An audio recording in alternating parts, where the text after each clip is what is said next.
On était dans les lois de Brachot. On avait parlé des fruits qui étaient mûrs, pas mûrs. On avait parlé après de tout ce qui était glibet, tout ce qui était les pépins, selon la façon dont on les mangeait. On avait parlé de l'huile d'olive. On avait dit que l'huile d'olive c'était quelque chose de bon pour le corps, mais qui n'était pas bon à la consommation telle qu'elle. Il fallait la mélanger avec des salades. En salade, c'est très bon. Dans des pâtes, ça peut être très bon. Dans le pesto, dans tout ça, l'huile d'olive, elle a au niveau de la Torah une propriété de guérir certaines choses. Et elle est bonne pour le corps. Mais de manger de l'huile d'olive comme ça, on avait expliqué que c'était pas top. Et on avait expliqué par rapport à la bracha.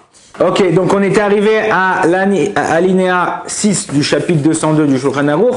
On va parler d'un nouveau mets qu'on consomme. Et en vérité, on ne sait pas. Il faut savoir quelque chose dans la chod de brachot qui est très important. C'est lorsque il y en a qui disent je ne sais pas c'est quoi la bracha, donc je fais chez Akol, poter Akol. Ok, d'accord, je ne sais pas c'est quoi la bracha, donc je fais la bracha de chez Akol Niabidvaro parce que chez Akol, ça acquitte tout. C'est pas vrai.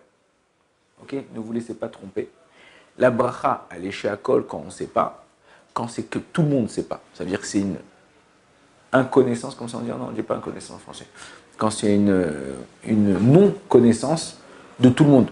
Ok, il y a un fruit qui vient du Zimbabwe, tu ne l'as jamais vu, et personne ne sait d'où ça vient. Il faut trouver un Africain là-bas pour savoir de là. Ou même avec les recherches qu'on a, bon, même aujourd'hui avec Rav Google ou AI, ouais. Moi c'est AR, en Kriyachamim, lui c'est AI. Ouais. Donc il sait, lui quand tu lui poses une question, il faut savoir que même le AI, le chat GPT, il fait des erreurs.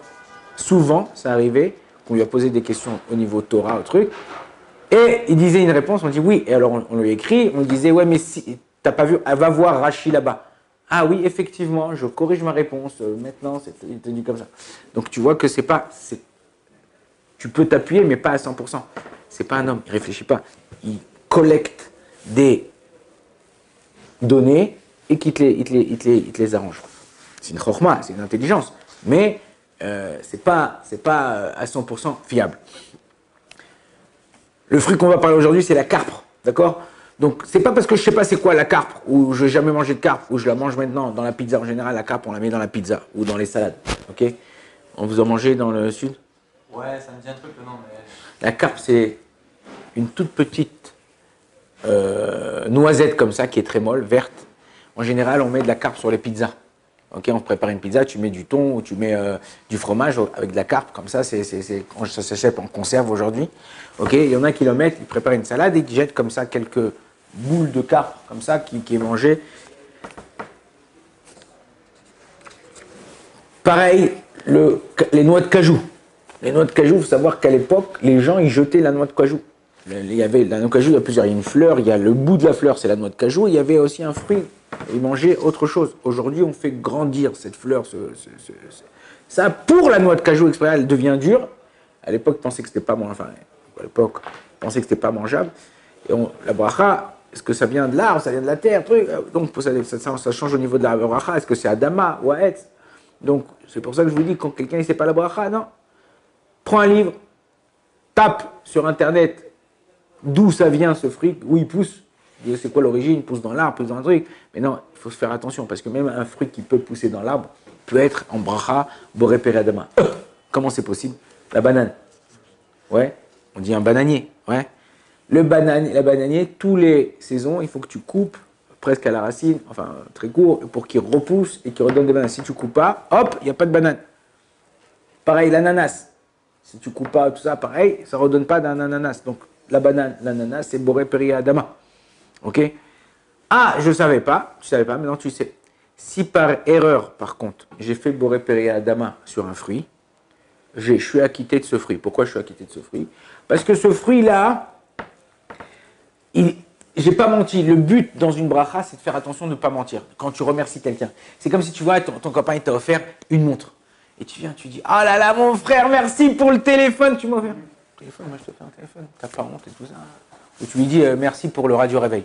Je t'ai pas fait. Ouais, si tu viens à quelqu'un, tu le remercies sur quelque chose, il va dire attends, mais il fait même pas attention, c'est-à-dire en vérité, il n'a rien d'autre œuvre de moi, quoi. Ok, non. Pareil avec Akadosh Baruch Hu, l'Avdil et l'Ef Avdalot. Quand je fais ma bracha, je remercie Akadosh Baruch Hu sur la chose qu'il m'a donnée. Il m'a donné un café chez Akol Nia Bidvaro. Une pomme Boré Perietz. Donc on voit que quoi? Qu'en vérité, chaque chose, il faut faire attention. Maintenant, si je dis à Akadosh Baruch Hu, merci de ce fruit de l'arbre, et il vient de la terre, ben j'ai menti. C'est pas la vraie bracha que j'aurais dû faire. Donc, par contre, le contraire, si j'ai fait Boré Peri Adama sur un fruit qui vient, j'ai pris une pomme et je me suis trompé. Je suis acquitté. Pourquoi? Parce que cette pomme, avant d'être dans l'arbre, elle est sortie de la terre, c'est-à-dire que c'est sorti d'un tronc, qui est sorti d'une branche, qui a sorti cette pomme-là. Donc, je n'ai pas vraiment menti.